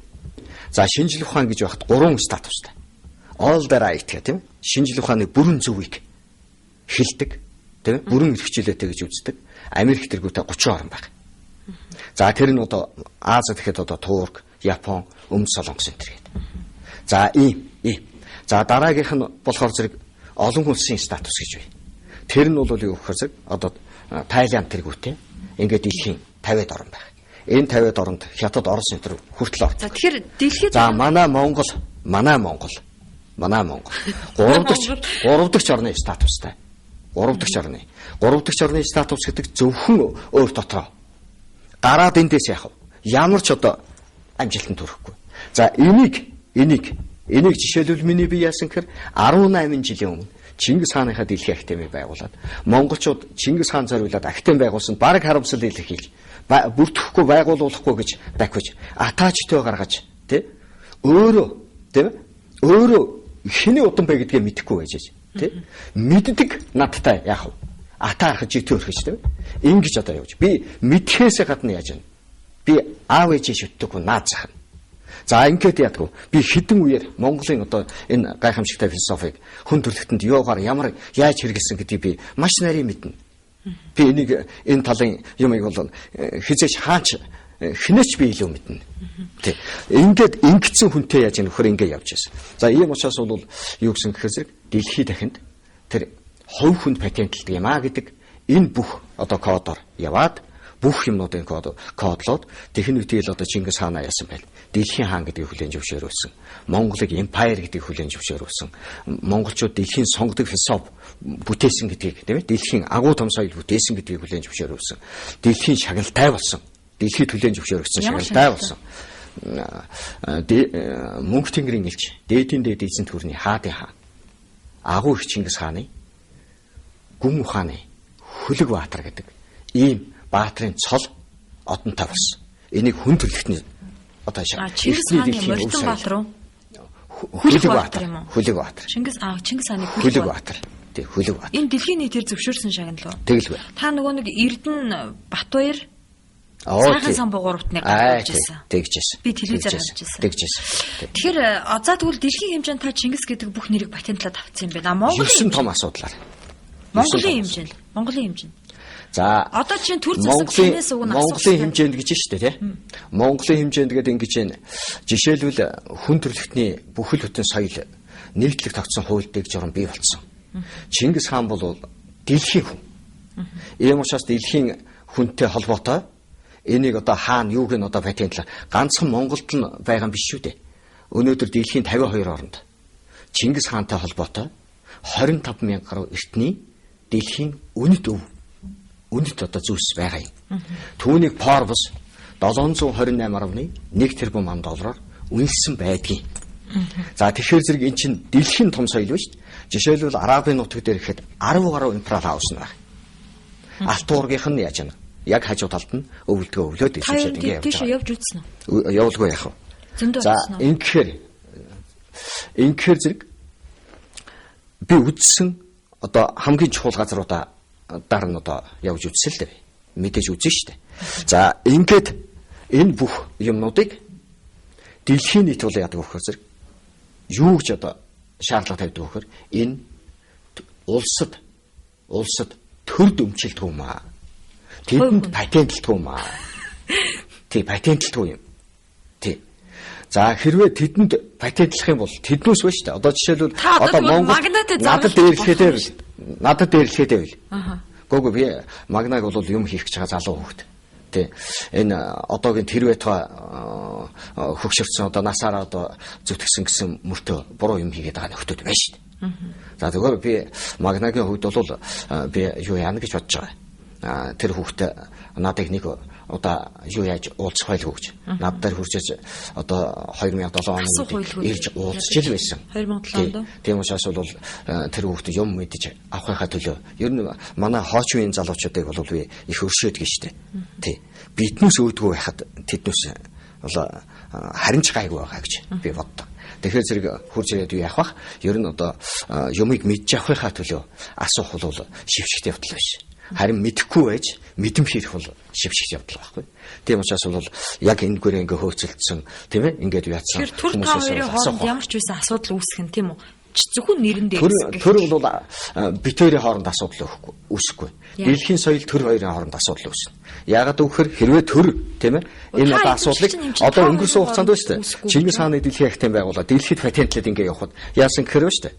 Одоо жишээлбэл Чингис хааны одон гаргана гэж ингэсэн чинь Багванд гэдэг нь хөр дур мэдээл тий ням осортой нийлээл ням осор тэндээс яасан гэхээр гинтхэн одоо одон гаргаж байна. Хамгийн дөрөвний одонгуудаа одоо хин энтерт одоо тэр Багванд энтер чинь өгөөл ингээл одоо яасан гэхээр өөртөө одоо хүлээн зөвшөөрөл Чингис хааны нэрмжит энтер гэж тийм ээ төр засгаас одоо Улаанбаатараас ч үлээ хаанаас ч үлээ одоо төр засгаас гэж байна. Энэ бол тийм ялгуурлан гадуурх үзэл гэж төр нь өөрөө яаж нэгэр ялгуурлан гадуурх үзэл гаргаж байгаа юм. Энийг би сая хэлчихлээ. За нэг хоёрдугаар яаж яах вэ гэхээр төр одоо Чингис хааны дэлхийн ахтемийн болохоор зэрэг хүлээн зөвшөөрөхгүй. Энэ патенттай философитой тийм ээ бүрэн философитой ахтем байгаа шүү дээ. Дэлхийн стандартаар байгуулагдсан. Тэр нь бол идеалист философийн сургуулийг ахтем гинэ гэсэн одоо Платоны хаалт байгаа шүү дээ. Энэгээр нь байгуулагдсан ахтемийг болохоор зэрэг үзэн яддаг тийм ээ. Тэгээд өөр хүмүүс яаж яах вэ гэхээр Чингис хааны нэрмжи Чингис хааны тийм ийм гэж одоо өгдөг. Жишээлбэл одоо Чингис хааны одонтой болсон. Чингис хааны одонтой болсон. Энэ бол одоо сүүлд нь атаархаж одоо юу яасан тийм хүмүүст. Жишээлбэл одоо тэр их засаг их сургууль гэдэг чинь миний найз одоо анх өөр байдлаар төрийн удирдлагын сургууль гэж байгуулад тэгээ Нямосорт өгөөд Нямосорт тэр чинь юу яадгүй ажил болдгоо. Ингээд хамгийн анхных нь одоо багш нар нь одоо Санжаагийн Батгахын тагнуулын ерөнхий газарт одоо юуныхан дарга байдаг. Тэр хүн бит хоёр яасан гэхээр анхны одоо хичээл сургуулиудыг одоо заадаг. Тэ бит хоёроос өөр багш байдгүй. Ийм л маягтай анх гарч ирсэн байхгүй юу? За тэгтэл одоо яаж яах вэ гэхээр сүүлд нь яаж яах вэ? Нөхдүүд яаж яах вэ гэхээр намд чархал тийм ээ. Одоо иймэрхүү одоо байдлаар яасан гэхээр ингээд дур мэдээ. Энийг бол юу гэж хэлдэг вэ гэхээр дэлхийд дахинд юу гэж юм гэхээр төр нь яах вэ? Арчилсан биш. Дарангуулагч төр байна. Бүх юмыг өөртөө яадаг, иргэнээ дарангуйлдаг тийм. Хүний эрхийг ялангуяа оюун ухааныг дарангуйлдаг. Ийм одоо төр засгийг болоод коммунист эсвэл одоо нацист, фашист гэдэг шүү дээ. За тийм учраас бол ийм дарангуйлагч төр байгаа юм. Тий. Энэ асуудал бол Магна Викторийн хоорондын ч юм уу тийм ээ. Төр битэрийн хоорондын асуудал биш. Юуны асуудал вэ гэхээр дэлхийн соёлд тийм ээ. Монгол яаж яана вэ? Дэлхийн соёл устгагч одоо хിവэрэ байгаа гэдгийг харуулж байна. Ингэж яаж яана вэ гэхээр тэр чинь хүн хийдэг байхгүй. Хүн патентлдэг, хүн төгдөг. Энийг бол бид тэгээд дэлхийн хаан учраас дэлхийн нийт мэдэн тэр гэж. Эртний өв соёл учраас жишээлбэл одоо миний тэр Чингис хааны гүн хааныг одоо нээсэн явдлыг тэр нээгчийн явдлыг жишээ нь Харвард юм уу, Токиогийн их сургууль юм уу, эсвэл Бээжингийн их сургууль, эсвэл Москвагийн их сургууль, эсвэл Монгол улсын их сургууль надад яах вэ? Тэ? Та дэлхийд юм хийлээ гэсэн патент өгөхгүй. Тийм ирэх байхгүй. За тэднээс өглөө гэж бодъё, тийм үү? Тэр нэг л их сургууль их. Ойлгосон уу? Та ер нь Монголынхаа сургуулиас ямар цол хэрэг? Харин энийг эртний дэлхийн өв соёлд хуулиас өмнө, түүхээс өмнө, тийм ээ? Тэр одоо төр улсаас өмнө эртний дэлхийн өв соёлыг хариуцж исэн тэр Их Византины ертөнц дахны хаадын эх хөргөө. Ариун Ромын эзэнт хөрний ертөнц дахны хаадын эх хөргөө гэд дэлхийн 141 улсыг эгнээндээ нэгтгэжсэн. Нэг нь 1110 онд патент авсан, нөгөөх нь 1190 онд патент авсан. Энэ хоёр байгууллага яадаг вэ гэхээр одоо мэдэл зохицуулдаг гэсэн үг үү? Одоо хүртэл байдаг. Одоо хүртэл дэлхийн эртний өв соёлын асуудлыг яах вэ? Тэднээс шийдвэр гаргаж мэдээж зохицуулдаг. Ромын папламаас илчирлээ гэд харин гайхагдсан байхгүй. Тий. Энэ чинь одоо манайх чинь би дахиад хэлье тийм ээ. Биднээс манайх чинь одоо Оросыг дуурайж Чингис хаанаас цуслал урчин гэж зарлаж алт уургийнхнаа устгаснаас болоод ер нь аливаа улсын удамшлын генийг устгах явдал бол тэр улсыг колоничлох гэж байгаа зам байхгүй. Тийм учраас күнзийг хүртэл одоо хятад хэлж ирсэн шүү дээ. Бус оронтой нийлж күнз одоо ард түмнийг колоничлох гэж байсан гэж. Тэгж одоо буруутгасан байдаг шүү дээ. Тэрүүн шиг одоо манайхан бол ингэсэн байна. Тэгээд тэрнээсээ болоод одоо манайх ямар байна вэ гэхээр юун дэлхий тэргүүлэгч болсон биш. Тэ? Оюун санаагаараа тэ? Ингээд одоо тогтож чадхаа боллоо. Ингээд одоо 3 дахь орны статустай болсон байгаа байхгүй. Тэгэхээр одоо та нарт одоо олгодог одоо тэр боловсрал тийм ээ. Одоо тэр бүх юм болвол одоо тэр хэмжээний одоо доор. За нэгдүгээр, хоёрдугаарт бол юу гэхээр тэр мөн чанараа олоогүй учраас тийм ээ. Бүх одоо тэр өндөр одоо чадвар тийм ээ. Жинхэнэ байснасаа өөрөөр явцсан, өөрөөр тайлбарлагдсан. Дандаа хуурамч, худалч тийм одоо юм уу явцсан учраас Монголоос бол ямар нэгэн цол юу бол аваагүй, эрдмийн зэрэг цол бол байхгүй гэсэн үг. Би яг Чингис хааныхаа дэлхийн академиг одоо байгуулад тий Чингис хааныг би Монгол улсын иргэн гэж үздэг. Тий би өөрөө ч гэсэн Монгол улсын иргэн. Тий үндсэн хууль заасан ёсоор бол Монгол улсын иргэний дэлхийд хийсэн тий дэлхийн нийтэд хүртэл нээсэн нээлт бүтээл хүндрэлтний өмнө нээсэн нээлт бүтээлтэй би 728 орны эдийн засгийн ойлголтоор ярих юм бол батлагдсан би Forbes зарлагдсан юм хэлж ш 728 орны 1 тэрбум ам долларын оюуны хөрөнгө оруулалтыг би Монгол доод эдийн хүндрэлтэнд хийчихсэн. Чингис хааны гүн ухааныг нээснээр энийг яасан гэхээр одоо би 33 одоо патент, эрдмийн сол зэрэг, шагнал дандаа одоо дэлхийн стандартын ийм одоо зүйлүүдээр стандартын байгууллагуудаар ингээ баталгааж явж байгаа. Монголоос бол яг 2011 оны 1 сарын 6-ны өдөр манай академиг Чингис хааны дэлхийн академи гэж хүлээн зөвшөөр төрийн бус байгууллагын статус сар одоо хүлээн зөвшөөрсөн ийм байна. Тэрнээс өмнө дэлхийн гэдгийг аваачаалаа асааждаг. Одоо жишээлбэл биднээсээ хүүхдөө шүү дээ, одоо тийм ээ Чингис хааны дэлхийн ахтем гэдэг ийм дөрвөн нэр байна шүү дээ. За жишээлбэл биднээс дөрвөн хүүхэд байлаа гэж бодё тийм. Нэг нь яасан гэхээр чи 3 хүүхэдтэй байх хэвээр нэг нь алаа ичийг л алж хийчихэд байгаа адилхан байхгүй. Гэхдээ харин бид ингэж байна. Яагаад вэ? Гэхдээ тий. Яагаад вэ? Энд чинь би бүр энэ алтан уургийн бодлого чинь манай монголчууд манай одоо Эзэн хааны алтан уургийнхан авч ирэх гэж хичнээн олон үеийн турш өхөн хатав. Энэ одоо цаг үетэй энэ хүн төрлөختөнд авчирч өхийн тулд хүн төрлөختөнд оюун ухаан өхийн тулд оюуныг гарц олгохын тулд энэ одоо мухардл бүх юм одоо орчод байж шээ. Тэгэхээр зэрэг энийг гаргахын тулд хичнээн ам биеэрээ. Тийм ч учраас Чингис хаан юу хэлдэг вүлээ? Манай одоо монголчууд юу гэж үздэг вүлээ? Эрдэм ухаан тийм ээ. Дээд бая. Үр хүүхэд яах. Удаах бая. Эд баялаг. Адгийн баян гэдэг үгтэй. Энийг бодтоо. Бидний тэгвэл одоо жишээ нь мань мити одоо энэ нэг магистр, загистр, дээд сургууль төгсөөд авч байгаа юм бол зүгээр л таны ээжүүд бол инээдтэй л байх нь шүү дээ. Та чинь дандаа дэлхийн юм ярьж байна. Би түрүүнээс хойш танаас ингээд асуугаад гарлаа дандаа дэлхийн стандарт, дэлхийд ингэж जैन тэгж जैन гэд яриад байхгүй юу. Тэгэхээр би танаас Монголд ер нь эрдмийн зэрэг цол байна уу л гэж асуусан. Монголын эрдмийн зэрэг цолыг ба штэ.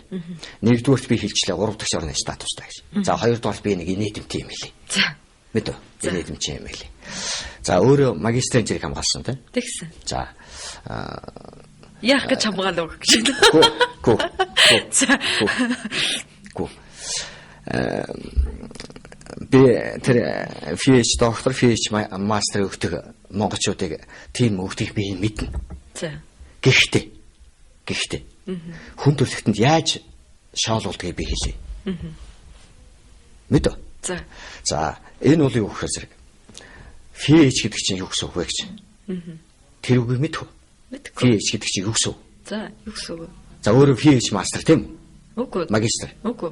Магистр зүгээр л магистр. Зүгээр л магистр. Үгүй. Тийм байдаг. За. Мастрын цол тийм ээ? Заавал PhD мастер байх шүү дээ. За, тэр нь юу гэсэн үг? Шинжлэх ухааны наадах чинь хамгийн анхны тийм шинжлэх ухаан зүтгэсэн шин төлөө өгдөг шинжлэх ухааны зэрэг байхгүй юу? Эрдмийн зэрэг байхгүй.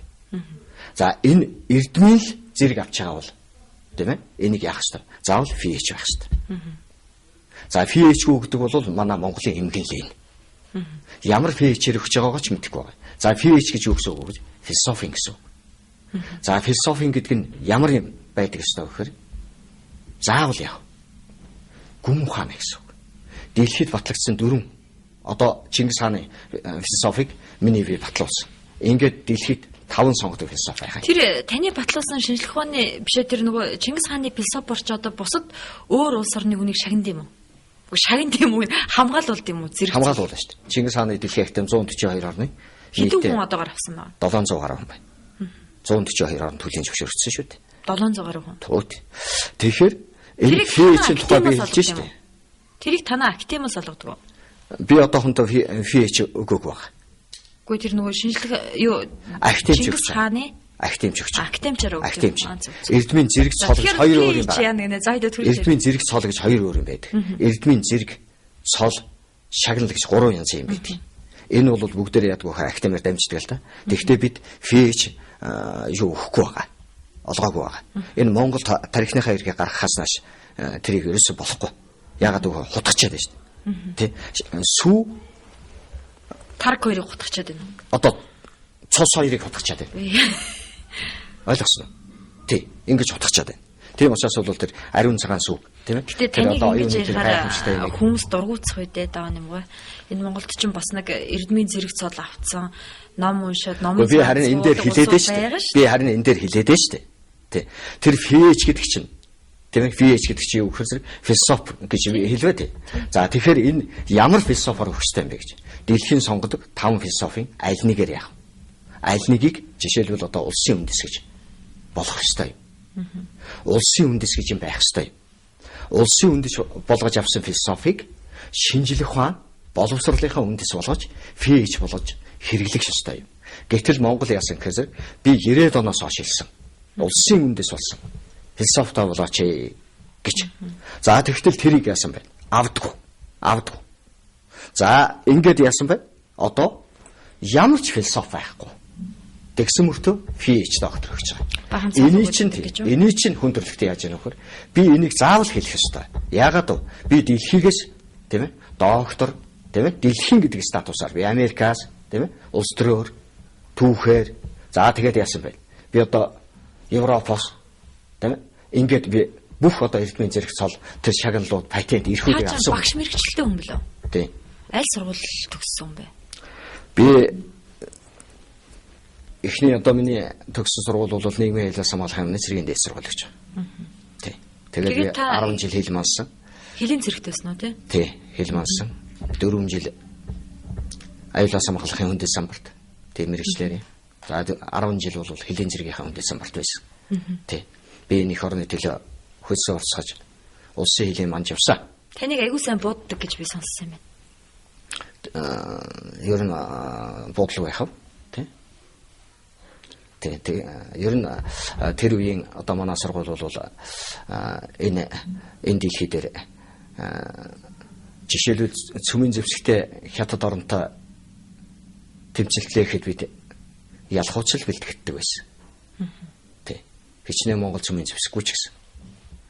За тэгж л бид нүсийг бэлддэг. Тийм л одоо ихтгэл үншил өгдөг. Тийм яс болгодог. Хатуу. Чин зэрэгтэй. Сан хөмрөгт бас Чингис хааны нөгөө насан удуулахынхаа өмнө тулуу хөдөө өгсөн сэлэн байдаг гэж би сонсч ирсэн юм.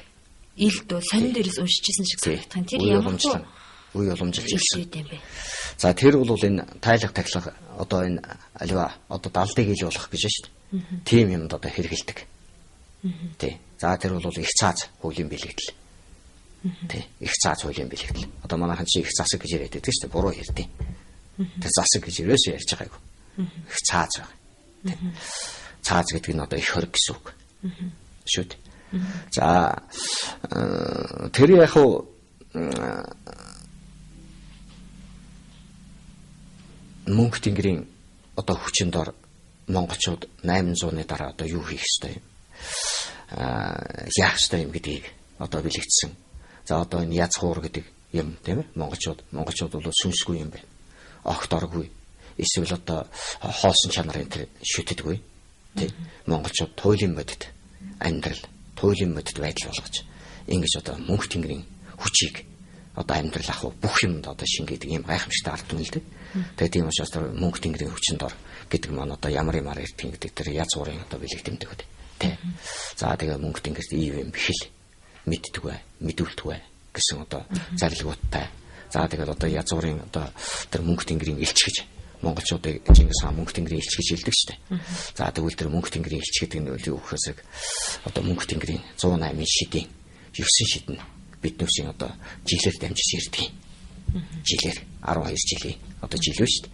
Тэр жилээр бол дамжиж ирдэг. За тийм учраас бол тэр одоо 9 одоо хасаар одоо бэлэгдсэн юм байдаг. За хас гэдэг ихэр ч одоо юу гэхээр мөнх тэнгэрийн хүчийг геометр дүрсээр илэрхийлсэн. Манай нөгөөдлийн одоо соёл иргэншил сонгодог соёл иргэншлийн одоо мөнх тэнгэрийн хүчийг дагсан, мөнх тэнгэрийн хүчийг төгс авсан тийм одоо нар зөв одоо тойрсон. Тийм одоо гайхамшигтай одоо нарны зам, мөнх тэнгэрийн зам тий манай соёл иргэншлийн зам юм да. Тий одоо геополитик тийм ээ дэлхийн одоо газар нутаг. Таныг Их Британий ханху Уильям хурмандаа уурж исэн гэж сонссон тэр үнэн үү? Би тэр урилгыг ерөөсөө хүлээж авч амжаагүй. Харин дараа нь одоо юу гэсэн гэхээр тэр юуны Английн хатан хаан чинь юу яадаг юм бэ? Энэ ертөнц дахны хаадын их өргөөдөөс салбарлсан тийм томоохон тийм хунтаачны одоо тийм юунууд байдаг юм байна. Том одоо дэлхийн нийт бас тодорхой одоо 500 жил 300 жилийн тэр одоо үйл ажиллагаагаа явуулчихсан бас дэлхийн нийтийн одоо хаадуудын одоо хооронд нь одоо туршлага солилцуулахад өөрийн гэсэн тийм одоо гайхалтай юмнуудыг хийсэн юм байт юм байна. Тэгээд тэр дотроос бол Канада, Герман, Австри, Америк, Дайн, энэ Англи, энтер тэгээд юуны Хойд Африк, Арабын эднүсийн ийм 7 юунууд бол тусдаа гэрээ байгуулсан л да. Тэгээ тэрний дотор бол тэр сүүлд нь язгууртан гэр бүлүүдийн холбоо гэж, дэлхийн язгууртан гэр бүлүүдийн холбоо гэж байт юм байна. Тэгээ тэрийг Английн хатан ахалж явдаг юм байна. Тэгээ тэндээс бол одоо санал юу ирсэн. Тий, юунд гişүнчилд орох. Ер нь гişүнчилд хүчээр оруулдаг шүү дээ. Өөрсдийнх нь саналаар. Тий. Тэгээ танаа түүх соёл энэ хэр байна. холбоотой вэ? Хүлэн зөвшөөрөхөд бэлэн байна. Тэгээд юу яаж яана гэж. Бусад одоо хаадууд одоо гүн одоо нөгөө хунтайж нартаа хэр холбоотой байдаг. За би Жишээ нь саяхан гэхэд Японы эзэн хааны төрсөдөр бол дэлхийд дээр одоо хамгийн их настай одоо он удаан жилийн түүхтэй хаант ширээ гэж үздэг Японы ч одоо соёл гэж үздэг шүү дээ. Тэгэхээр одоо эднэртэйгээ хэр холбоотой байдаг та? Энэ юу байгаа юм? За нэгдүгээр үеийг юм хэлчихэ тийм ээ. Чингис хааны алтан уургийнхныг манай гаригийн хамгийн сонгодог ген тийм ээ. Манай гаригийн одоо хүндрэлтний оюун ухааны ох манлай гэдгийг хүлээн зөвшөөрүүлээд ЮНЕСКОд албан ёсоор бүртгүүлсэн шүү гэдэг. За энэ цагаас хойш бол Чингис хааны алтан уургийнхан одоо хүндрэлтний ген фондын сан болсон. Алтан уургийнхны одоо нэр төрт болоод аливаа нэг юмд одоо халдах тийм ээ. Одоо тэднүүсийг одоо дормжлох гүйтгэх одоо ингэх юм бол хүндрэлтний соёл иргэншил хүндрэлтний одоо удамшлын генд халдсан гэж хүндрэлтэн даяар үзэж явах уцаар ингэж одоо болсон шүү. За энийг бол одоо Казахстаны тал албан ёсоор ЮНЕСКОд Чингис хааны алтан уургийнхныг одоо юу яасан шүү.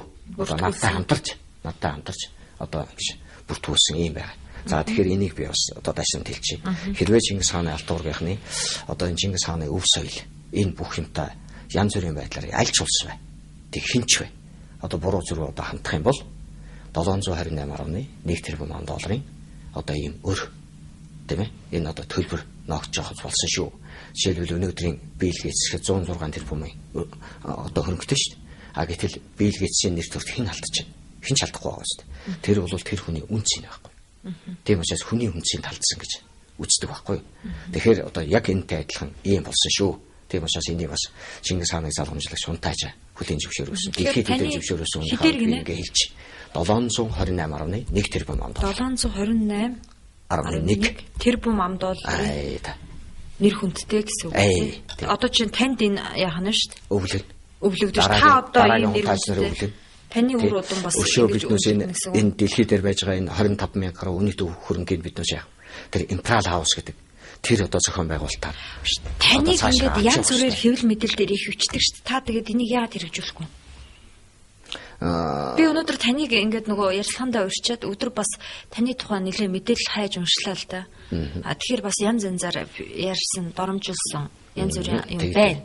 Тэгээ та яагаад энэ 728.1 тэрбум долларын нэр хүндээ баталгаажуулсан хүн чинь тэднэртэй бас асуудал үүсгэх бүр ихтэй юм шиг. Ийм байна. Манайд бол одоо нөгөө Америкийн жишээлбэл одоо нөгөө CNN-ийн алдарт одоо сурвалжлагч байдаг шүү дээ. Тэр чинь дэлхийн хүмүүс гэдэг одоо цувралыг болдог шүү дээ. Тэр дэлхийн хүмүүстэй ярилцахтаа яадаг вөхөр зэрэг заавал бүтэн өдөр зориулдаг байхгүй юу. Тэгээ бүтэн өдөр зориулахад тэр хүний тухай тэр дэлхийн асар том өв соёл байхгүй наач. Одоо энэ бол хүндрэлтэнд дараагийнх нь бол Рокфеллерийг 250 одоо тэрбум доллараар үнэлэгдсэн байдаг шүү дээ. Тэгэхээр тэрнээс 3 дахин илүү байна шүү дээ, тийм ээ. Энэ том өв соёлыг авч явж байгаа. Энэ том өв соёлын ач тус юу юм гэдэг одоо асуудал байна шүү дээ. Жишээлбэл өнөөдөр биднээс MCS-ийн од жаргал гэдэг юм аа тийм. Энэ хүнийг 2.3 тэрбум долларын юутайг нэ хөрөнгөтэйг дэлхийд ингэ зарлагдж байгаа л одоо жишээлбэл одоо яриа адил зүгээр сүйтлээ. А гэтэл 728.1 наадах чи бодтой байхгүй. Хүндрэлтэн бодгүй юм хийнэ гэж байхгүй шүү дээ. Тэгэхээр зэрэг ийм одоо тохиолдол би энийг жишээлбэл монголчуудаа ойлгуулахад яаж яах вэ? Монголчуудад би дахиад хэлээ тийм ээ. Нэгдүгээр яаж яах вэ? Монголыг авч явж байгаа төр засаг тийм ээ. Төр улсын одоо энэ хууль муулийг энэ төр гаргаж байгаа хүмүүсийн чи мэдлэг яаж яах вэ? Нэгдүгээр хөрөхгүй байна. Энэ дэндүүд ор байна. Бидэнтэйгээ харилцаж мэдэхгүй байна. Тэр агуу том бүтээсэн түүх бодтой тэр том одоо оюун ухаантайгаа харилцаж чадахгүй байна. За нэг хоёрдугаар яаж яах вэ гэхээр боловсрол үнэхээр муу байна. Боловсрол бол дэндүү муу байна. Биднээс колон ухамсар сэтгүүгээс салахгүй байна. Хүнийг атаархдаг. Муу хүн хүний муу хүн дайлдаг гэдэг. Тийм ээ? Муу хүн. Тийм ээ? Тэр муу хүмүүсээ яаж яах вэ? Ихтэй байна. Эн чинь ямар юмнаас төрдөг юм? Муу боловсролоос төрдөг юм. Муу боловсролоос муу ёс суртахуунтай тийм ээ, хүнийг дайрдаг, хүнийг доромжилдаг тийм хүмүүс чинь төрдөг байхгүй, гүтгэдэг, тийм. Тэгээд гадаадын одоо янз бүрийн юмд одоо үйлчлдэг, тийм. Мөнгө хараад одоо ингээд одоо явчихдаг одоо ийм хүмүүс энэ чинь одоо явдаг. Тэгэхээр зэрэг энэ дэлхийн нийтийн одоо юг бас одоо өөрчлөн би ингээд санал болгоо тавья. Олон улсын хэмжээнд энэ хүн нэр хүндтэй хүн үү? Дэлхийд юмаа баталгаажуулсан хүн үү? За Монголдоо юу гэдэг ийм стандартаар хүмүүстэй одоо жишээлбэл одоо тэр дэлхийн юунууд шиг одоо нэг бүтэн өдрөө жишээлбэл одоо зориулаад ингэвэл одоо манай монголчуудад элбэг 100 жилийн оюуны хөгжил өгнө. Тийм учраас ийм ингэж одоо хүндрэлтэндээ биднээс харьцахдаа дандаа алдаж штэ. Жишээлбэл одоо оюу толгой гэл ингэж нэг хэсэг нь одоо зөв байлгаад байдаг тийм. Гэхдээ яавчиг одоо зөв бай таарахгүй байхгүй тэр. Жишээ хэлээ би. Яахаараа дэлхийн бусад хэсэгт гэрээ хэлцэл хийгээд ерөөсө Блумбергийн мэдэн дээр яаж байна? 10 секундын дотор тийм ээ авдгаа аваад өгдгөө өгöd бүх одоо юу яасан юмнууд бүх одоо үйлдвэрлэлийн зардал бүх одоо ашиг юм аяа байгаад ингээд дэлхийн худалдаа 10 секундын дотор бүх юмны одоо тооцоо гарчдаг байхгүй. Гэтэл Монгол ягаад 30 жил байгаа. Гэхдээ энэс чинь эхлээл энэ ч. За тэр оюу толгойн гэрээ хийхэд яагаад тийм ээ? Манай одоо тэр цаатал яаж байна? Дэлхийд тэр дэлхийн хэмжээний тэр юм эзэмших ёстой тэр юуны компаниуд шүү дээ. Томхон тэр уул уурхайн компаниуд шүү дээ. Тэднүүсэд яадаг вөхөрсөг стандарт байдаг. 110 мэрэгжилтэн шаардлагатай байдаг байхгүй. Тэр 110 мэрэгжилтэн цаадуулж яаж байна? Шалгад дэлхийгээс аваад ёстой дэлхийд 1 номер гэсэн тийм мэрэгжилтэнгүүдээр юугаа хийж шүү дээ. Одоо суулгаж тэр гэрээгээ байгуулна шүү дээ. Гэтэл Монголд тийм 110 тэдүүстэй өрсөлдөх дайны тэр 110 мэрэгжилтэн байх ёстой юу? Тэгжээр эрэхтэй гэрээ хийн шүү дээ. Тэгэхгүй болохоор зэрэг 110 дахин унж байгаа байхгүй. Ийм жишээлбэл одоо боловсролын хувьд ингээд за би бүр нэг бас нэг их айхтар инээдэм тийм хэл. Одоо Монгол яасан гэхээр 1990-ад оноос хойш бид хилээд байсан. Миний бие бол байнга хэлсэн. За энэ бол юу гэхээр улс төрийн одоо ямар байх боломжийг авах гэдэг юм гэж. За нөхдүүд ардчил гэсэн. Ардчил гэдэг юу гэсэн гэхээр демократ гэсэн.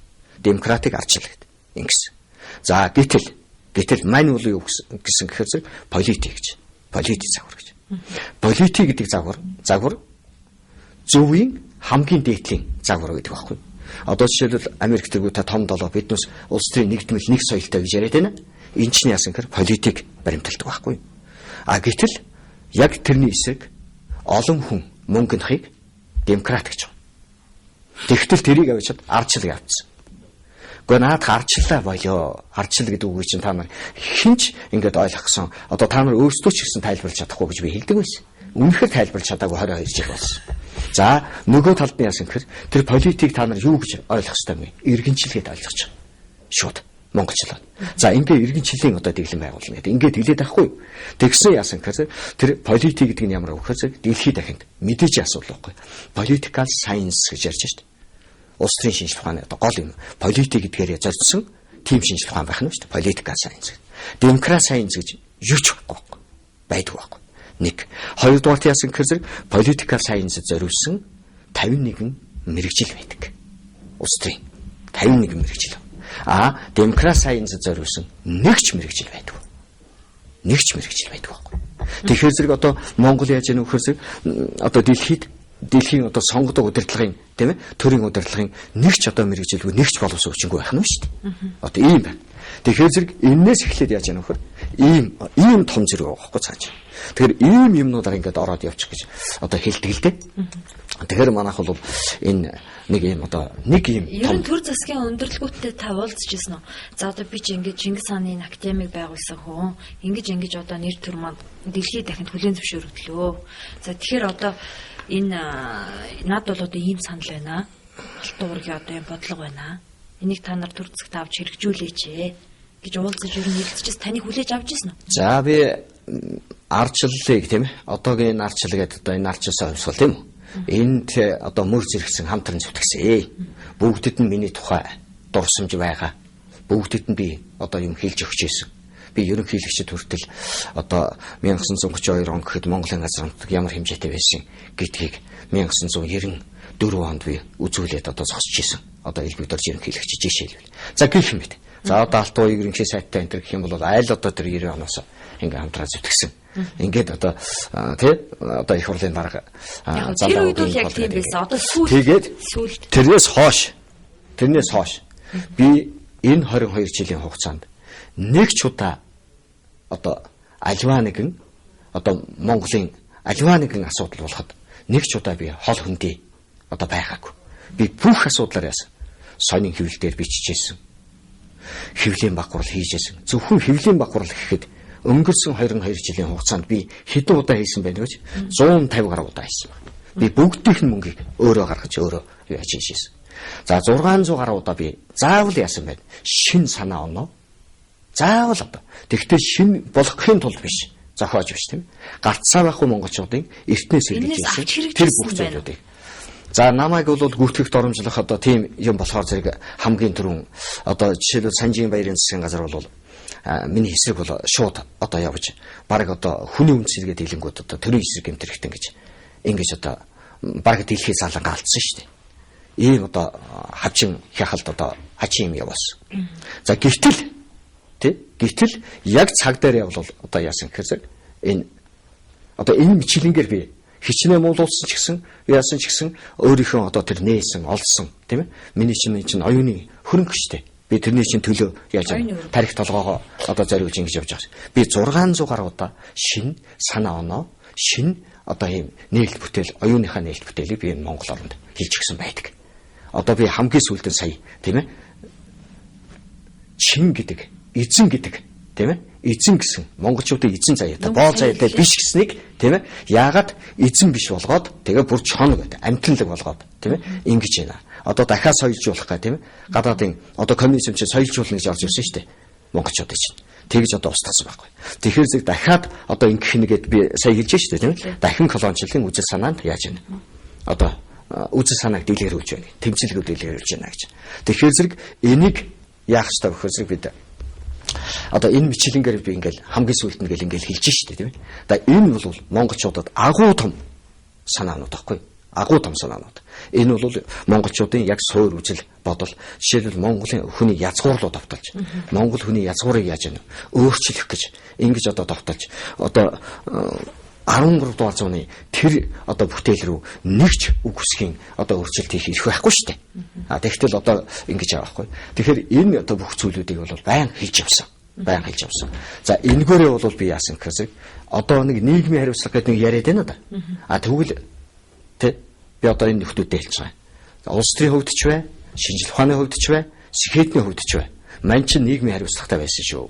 Нөхөд минь ээ. Би таанаас муулуулдаг, мэддэггүй хүмүүст бүртгүүлдэг, доромжлуулдаг, тийм ээ. Би тэрийг юмд үл тоон, яг тэр Монголд хэрэгтэй, хүн бүхэнд хэрэгтэй. Монгол хүний үндэснийг дээшлүүлэх бүх юмны төлөө би яасан байна.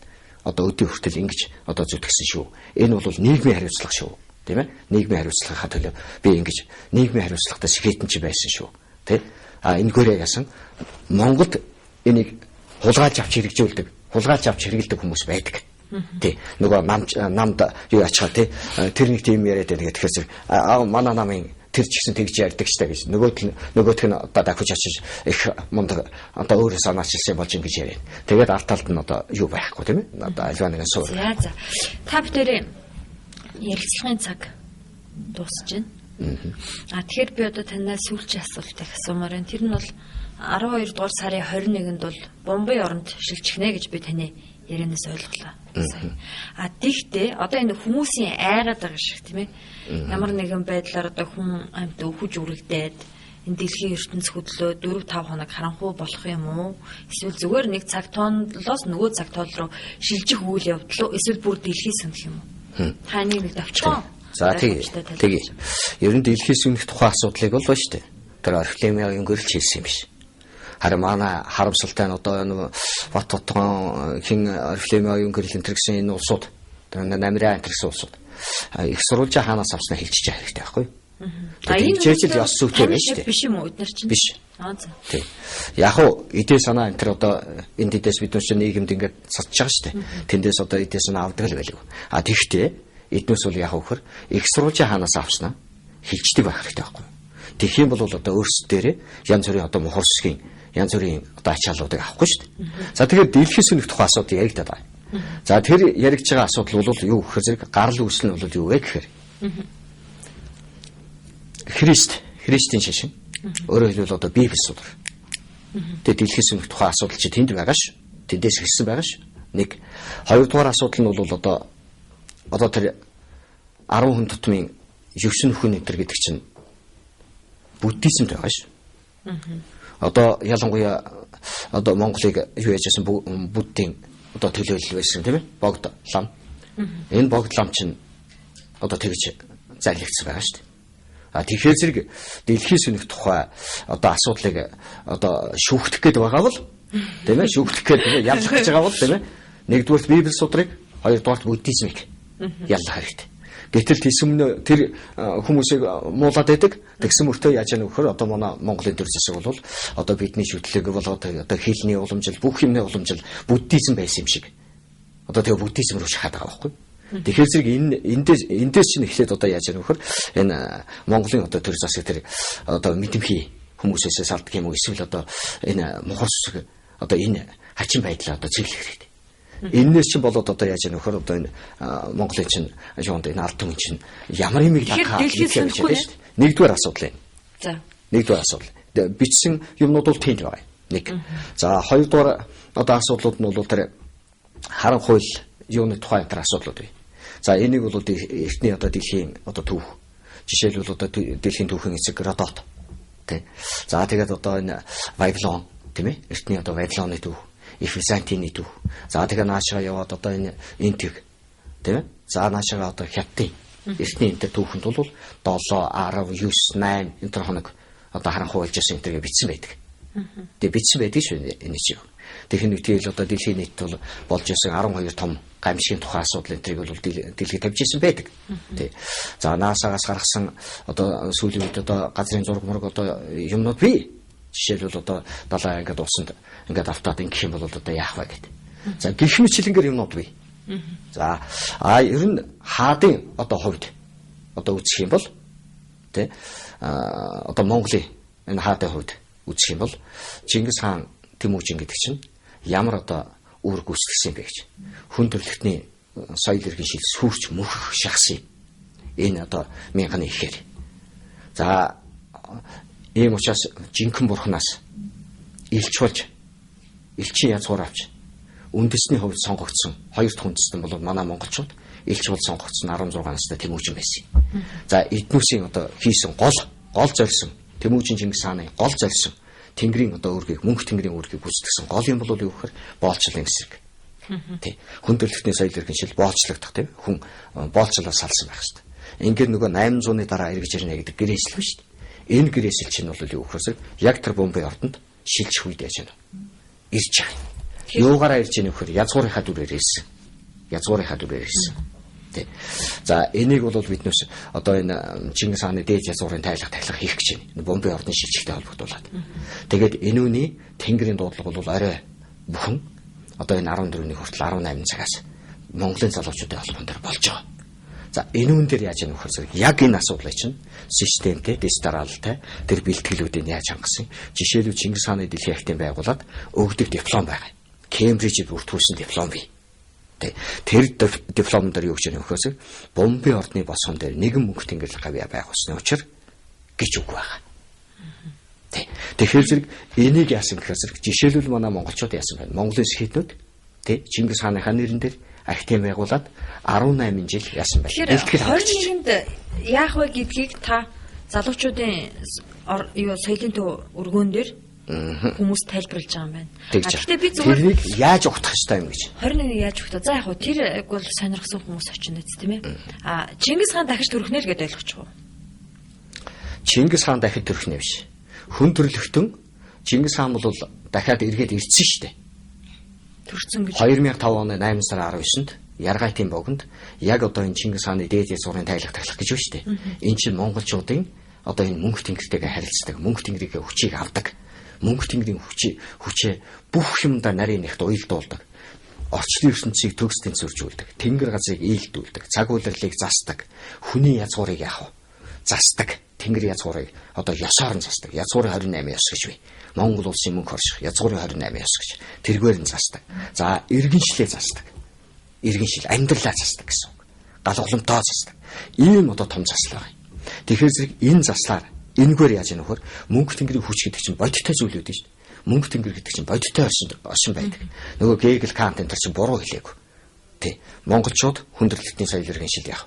Жинхэнэ бурхан байдаг гэдгийг нотлсон гэдгийг чинь тийм ээ. Тийм учраас Монголоос яах дэлхийн түүхийг хэлдэг гэдэг чинь бодиттой зүйл яахгүй.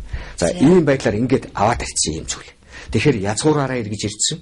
Тэр язгуур гэдэг юмыг одоо хүндрэлтэн даяараа эрэл хайгуул хийгээд ингээд одоо явж байгаа. Тэгэхээр энэ язгуураараа яаж одоо эргэж ирсэн? Одоо бид ямар одоо бэлтгэл одоо хангах ёстой юм гэдэг энэ асуудлыг бол бид яаж яана хэлж байгаа. Одоо энэ хүүтэр нь одоо хүн хэцүү болно гэдэг ингэсэн. А гэтэл биднээс тэс өмнө яасан хэр өнгөрсөн хугацаанд 17 удаа байсан. 17 удаа хийхэд байгаль цагуурын гамшиг, хүнд бэрхшээл, одоо зууд одоо ган гачиг, цөлжилт, малын болоод хүний одоо өвчин тахал, түйрэн, ийм маш олон янзын одоо гамшигуудад залсан зогсоосон. Тэгэхээр зэрэг тэр Чингис хаан хүртэл мөнх тэнгэрийн хүчинд ор гэж нэг хэлээд байжээ. Бүх юм. Тэгээ мөнх тэнгэр нь бүх юмд нь оролцдог байжээ. Тэ. За энэ чинь бол яг хөөхөр бодтой юм зүйл. Тэгээд энэ байгаль цагуур одоо гараад одоо харахад хичнээн одоо сайхан тайвширсан. Хичнээн одоо тайван байдалтай байна тийм. Тэгэхээр энэ дулаарч бас нэг ингэж байна да тийм.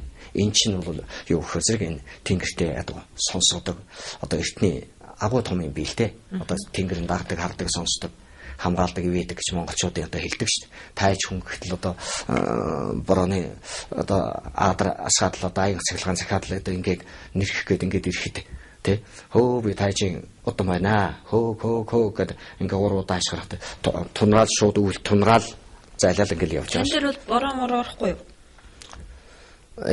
Энэ асуудлыг ч одоо яг энэ тэнгэрийн тайлга тахилга одоо юмд бол тэр иш үзүүлэх гэж ярьдаг шүү дээ. Одоо манай монголчууд чинь тэнгэртэйгээ харилцдаг бүхлөтэн одоо мэрэгчлүүд юм байдаг.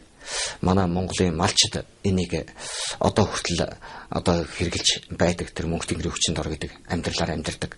Тэ одоогийн дэлхийн ертөнд ч гэсэн тэр мөнх тэнгэрийн хүчинд ор гэдгийг л ойлгохгүй бол хичнээн мундаг соёл иргэншил байгуулад бол энэ байгалийн одоо энэ гамшиг юмыг бол одоо дийлэхгүй шүү дээ. Тэ жишээ нь монголчууд яагаад гадаад улс орнуудад яагаад усан даа юм уу салхин даалгадуулаад унаад. А монголчууд болохоор зэрэг яагаад салхиа удирдаад эсвэл усаа удирдаад байдаг. Тэ тэгээ энэ одоо бүх юм чинь бол одоо бодиттой ийм зүйлтэй. Тэгээ эцэст нь одоо хэлэхэд бол нэг тийм юу яах хэрэгтэй. Энийг ямарваа нэг чи ерэн шинжлэх ухаан руу шууд арайд үз. Чамд өвхлээс өөр юу ч ирэхгүй гэсэн үг гэдэг. Тэгэхээр одоо шинжлэх ухаан иймэрхүү хүндрэлтний бүр хэдэн үеэсээ тий төмөн жилийн түүхийг агуулсан, төмөн жилийн дурсаа хуримтлуулсан агуу их энэ оюун ухаан энтерт бол яаж одоо хандах хэрэгтэй вэ гэхээр зэрэг систем дижиталтай хандах хэрэгтэй. Тийм учраас л одоо эдмийн зэрэг хамгаалах энэ гэдэг юм байдаг шүү дээ тий. Энд одоо юу яхахын тулд. За тэгэхээр альва одоо хүмүүсийг мэдлэг одоо авахтаа бол одоо системтэй тий. Тэгээд системтэй мэдлэгтэй. Системтэй одоо оюун санаатай одоо хандаалагч. За бүтээрийн нэвтрүүлгийн цаг дуусаад нэлээ сунж ярилцах шиг боллоо. За ямар ч үсэн Чингис хаан Дэлхийн академийн ерөнхийлөгч даваа нэмгүйг урьж миний одоо цензургүй яриа нэвтрүүлэгт оролцуулаач гэсэн үзэгчдийн хүсэлт их байсан. Тэгээд цаг нарны хувьд тохирохгүй сургаад өнөөдөр таныг урьж оролцууллаа. Манай нэвтрүүлэгт ирсэн танд баярлалаа. Таны ажилд амжилт хүсье. Баярлалаа. За баярлалаа үзэгчдээ. Цензургүй яриа нэвтрүүлгийн энэ удаагийн дугаар үгээр өндөрлөж байна. Манай өнөөдрийн нэвтрүүлэгт Чингис хааны Дэлхийн академийн ерөнхийлөгч, Чингис хааны угсаа залгамжлагч Хунтайж Давааним үзэгчдийн хүсэлтээр оролцлоо. Ирэх даваа гарагийн 21 цаг хүртэл баяртай үзэгчдээ.